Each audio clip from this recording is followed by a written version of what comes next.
نحمده ونصلي على رسوله الكريم اما بعد فاعوذ باللہ من الشیطان الرجیم بسم اللہ الرحمن الرحیم۔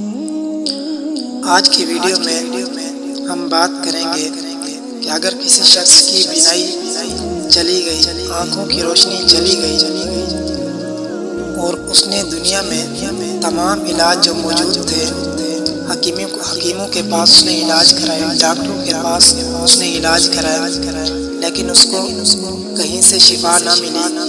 جو کچھ اس نے طریقے آزمائے سب کارآمد نہ ہوئے۔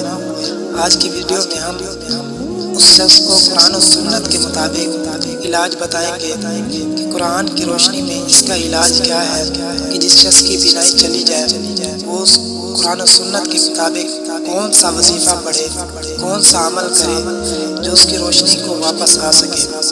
آج کی ویڈیو میں ہم وہ وظیفہ بتائیں گے، لیکن یہ وظیفہ اس شخص کے لیے ہے جس کی بینائی دنیا میں آنے کے بعد زائل ہوئی ہے، دنیا میں آنے کے بعد اس کی بینائی ختم ہوئی ہے۔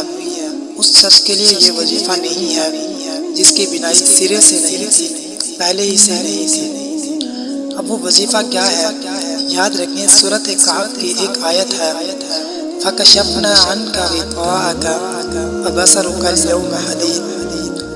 اس کو پڑھنے کا طریقہ یہ ہے کہ ہر نماز کے بعد 7 مرتبہ اس آیت کو پڑھ کر انگلی پر دم کر کے آنکھوں پر لگائے، انشاءاللہ اس کی بصارت میں کمی نہیں آئے گی، اور جو بصارت جا چکی ہے وہ بھی انشاءاللہ ٹھیک ہو جائے گی اور اس کی تلافی ہو جائے گی۔ وآخر دعوانا ان الحمد للہ رب العالمین۔